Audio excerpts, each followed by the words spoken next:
Have you ever felt like life took something from you that you'll never get back? A relationship, a dream, a sense of peace, an opportunity, a version of yourself you barely remember. Have you ever looked back at a chapter in your life and thought, why did this happen to me? Why was it taken? And why does it still hurt? What if I told you that nothing truly leaves you forever? That everything you've lost isn't gone. It's waiting, transforming, and destined to return, multiplied in a form you may not yet recognize. There's a wisdom that echoes through ancient teachings, sacred texts, and the hearts of mystics and philosophers alike. What is yours by right of soul, by divine intention, will find its way back to you in time. And when it does, it arrives greater, fuller, and purer than you ever imagined. History is filled with stories of loss that became legend, of people who were stripped of everything only to rise stronger, wiser, and richer in ways they could not have foreseen. Think of Job in the ancient scriptures, a man who lost his family, wealth, health, and reputation, yet whose restoration was so profound it was said to be sevenfold. His suffering became the soil in which something greater took root. That pattern, though ancient, is not unique to legend. It is the architecture of life itself. You may be walking through a season right now where doors have closed, friendships have faded, dreams you held close slipped through your fingers, and you find yourself questioning your worth, your path, and your future. But here's the truth you need to anchor yourself to. The universe, fate, the divine, whatever name you give it, is not a cruel thief. It is a patient gardener, and sometimes it must strip the branches bare to prepare you for a greater bloom. The wisdom of ancient mystics teaches that life moves in cycles. Nothing is static. What is lost in one season returns in another. Often, what we call loss is merely a sacred exchange, a temporary absence to make space for abundance. Imagine a tree in autumn.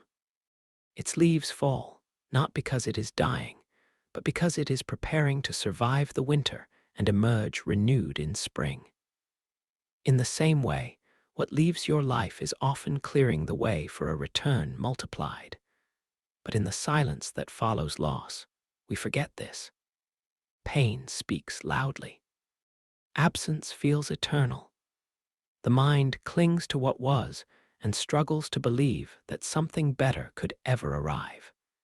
Yet it's precisely in these quiet, empty spaces that transformation works in secret. The seed dies before it rises. The night deepens before the dawn breaks. And so it is with every part of your life.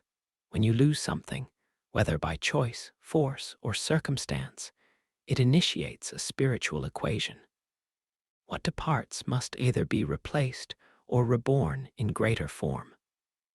It is a law not written in books, but engraved in the structure of the universe itself. Energy is never destroyed, only transferred, transformed. And so are the things of your soul, your loves, your ambitions, your peace. They may leave for a time, but they are not annihilated. They are merely in transition. Ancient philosophers understood this principle. The Stoics taught that, while external things come and go, it is how we respond that determines our fate. Marcus Aurelius wrote that what stands in the way becomes the way. That adversity itself carries the seed of its opposite, renewal. Loss creates a vacuum, and nature abhors a vacuum. What is emptied will be refilled. The only question is whether you will be ready to receive it when it returns. Divine multiplication is not merely the restoration of what was taken. It is the increase of what matters most. What you gain in return will not always look like what you lost. A broken relationship might be followed by a deeper connection with yourself. A missed opportunity might lead to a calling more aligned with your soul's purpose. Financial hardship may strip you of material comforts, only to teach you the value of things money can never buy. What returns is not always identical, but it is always abundant in wisdom. Consider the ancient wisdom of karmic balance. It teaches that the energy you give, the pain you endure, and the goodness you sow all circle back, multiplied, though not always in the ways or timelines you expect. The mystics of old spoke of the law of return, that what leaves must come back with greater force. Every act of patience in suffering, every refusal to give in to bitterness, every quiet act of hope plants a seed in unseen soil. And in time, the harvest comes.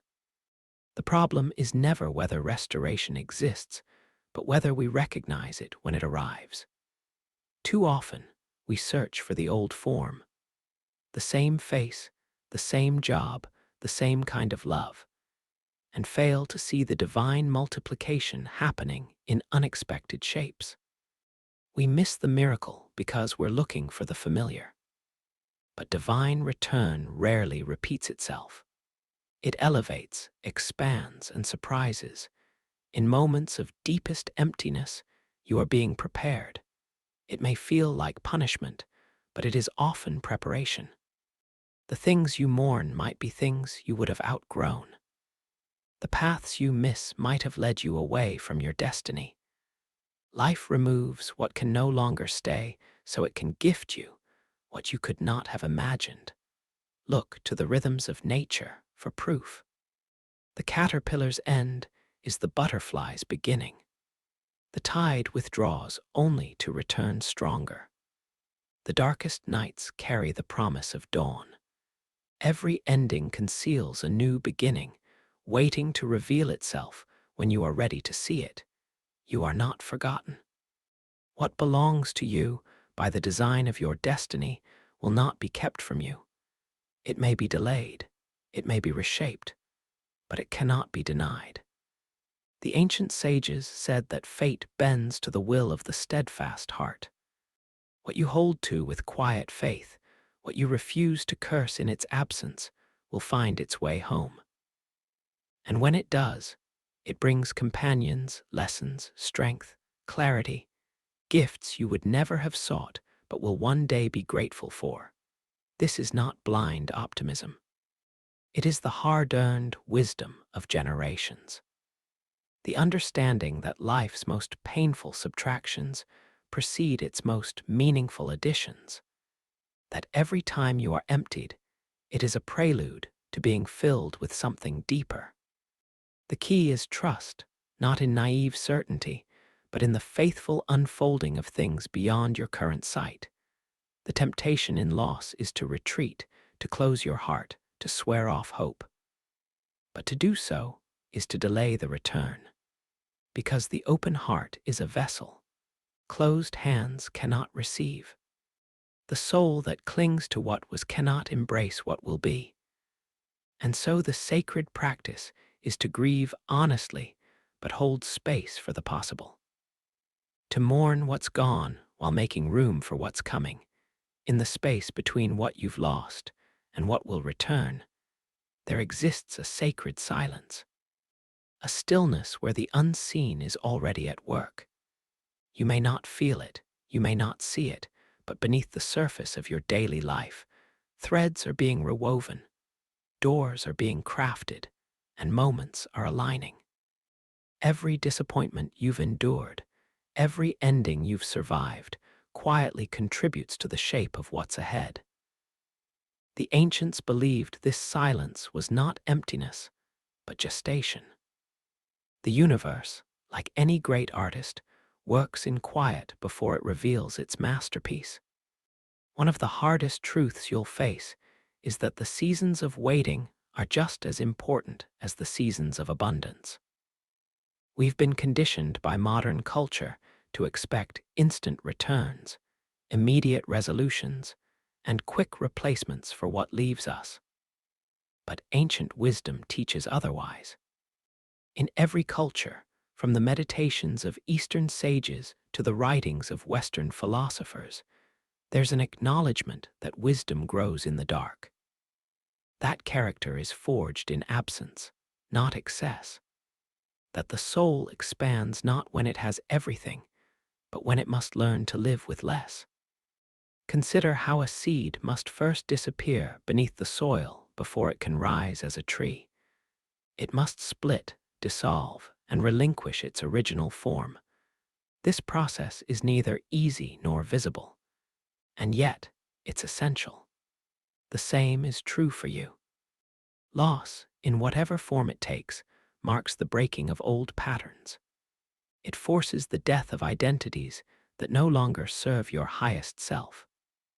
It clears away the noise so that you can finally hear the voice of your soul. Most of us resist this stripping away. We cling to what was because it feels safer than the unknown.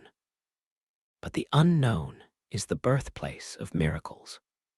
Ancient mystics taught that the divine speaks most clearly in the emptiness, because in the absence of distraction, you are finally still enough to listen. In that stillness, clarity arrives, strength grows, and you realize that what you thought was the end was always a passage. There's a beautiful paradox here.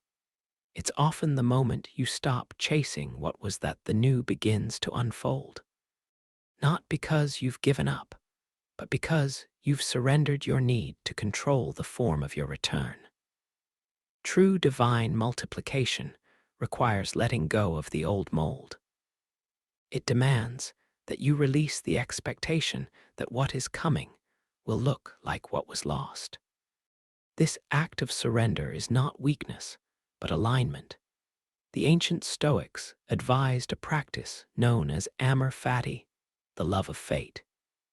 It wasn't passive resignation, but an active embrace of whatever life brought.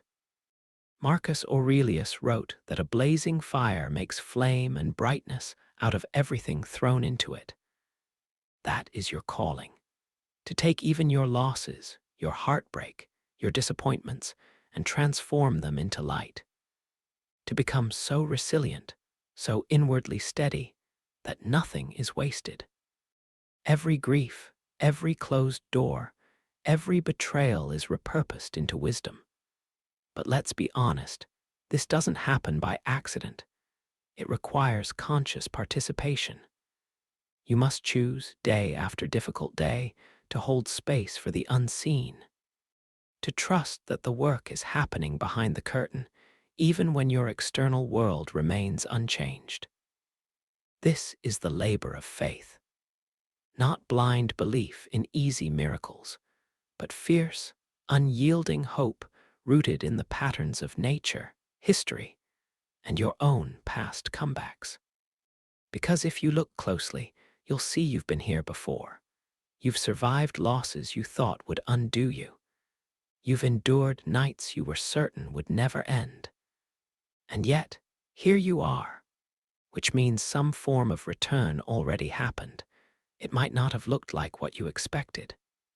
Perhaps it was subtler, a new strength, a quiet peace, a deeper wisdom. But it came, and it always will.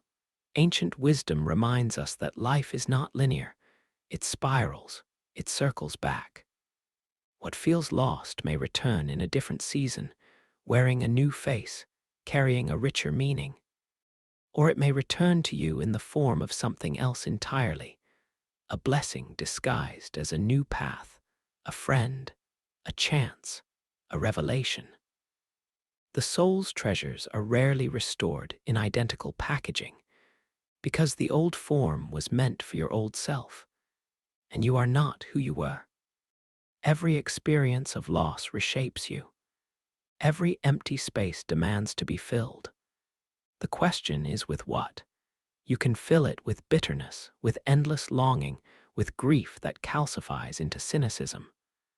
Or you can fill it with faith, curiosity, and readiness. The way you fill the empty places determines the quality of what will return to occupy them. A heart softened by wisdom will receive abundance differently than one hardened by resentment. This is why ancient philosophers, mystics, and sages emphasized inner work above outer gain. Because the external things of life, wealth, love, recognition, are transient. What endures is the quality of your soul, your character, your capacity for compassion and resilience. These are the things that grow in absence. These are the multipliers. When divine return arrives, it seeks fertile ground. It lands best in hearts that have remained open in spite of pain.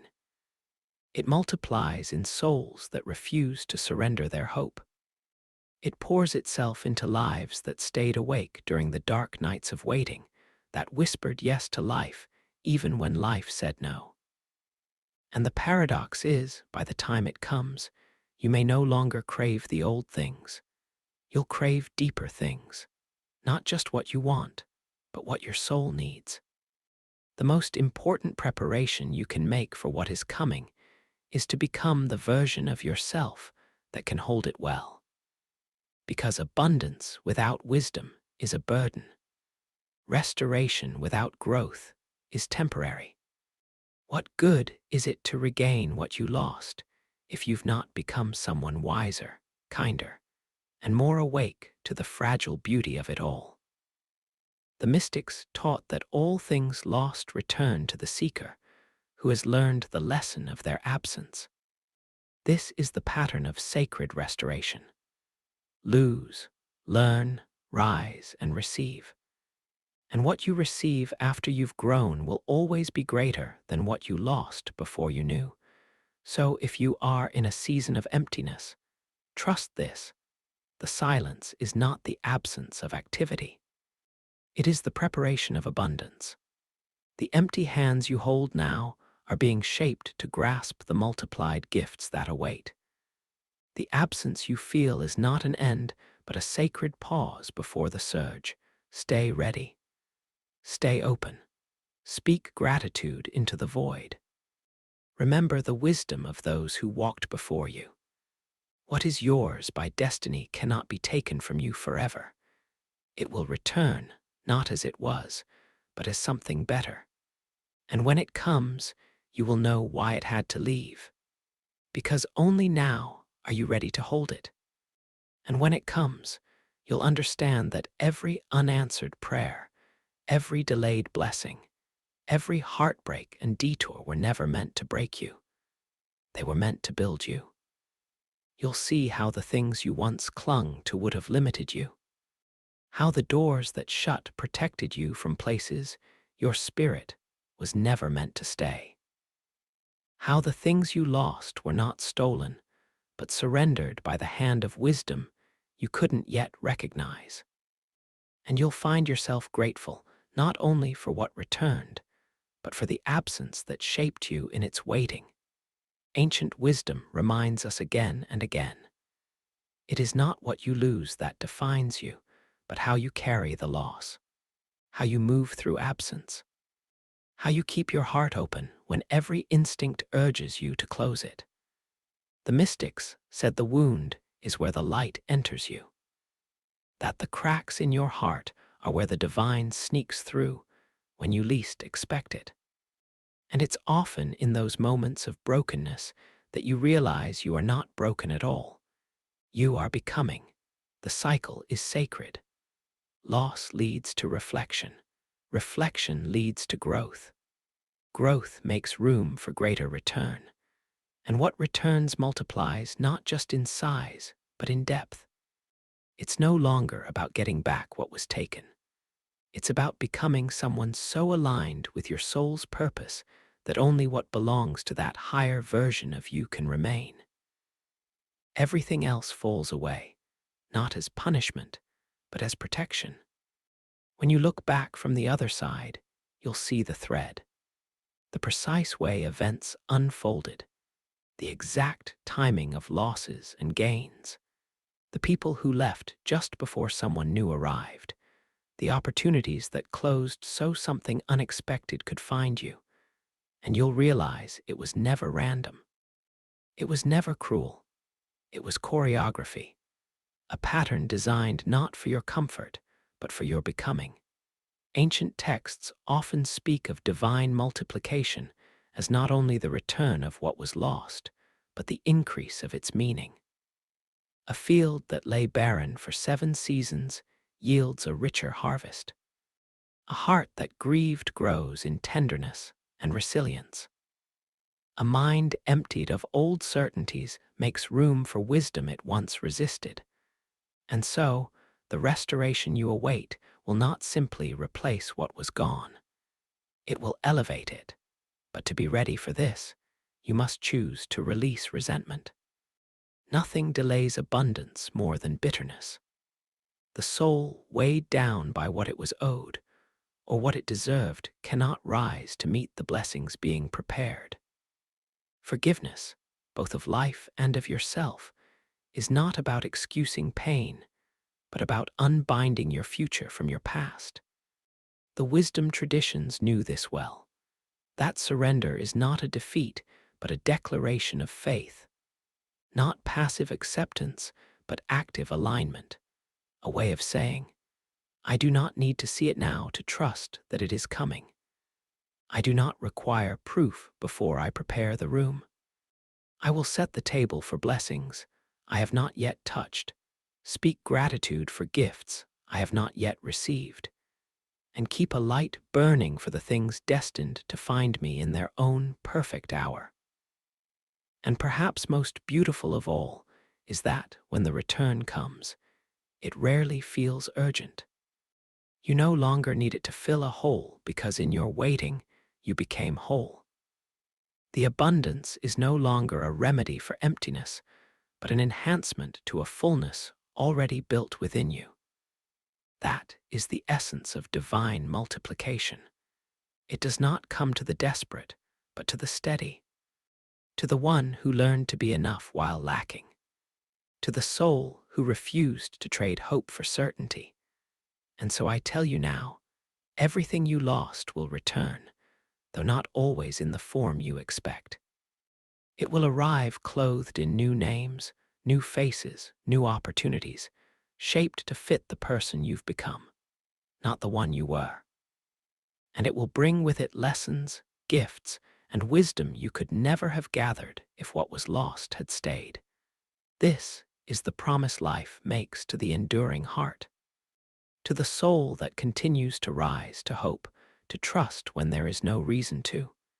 You will be restored, you will be increased, and you will understand the why behind the waiting, not because the pain was deserved, but because the absence was necessary for your next chapter.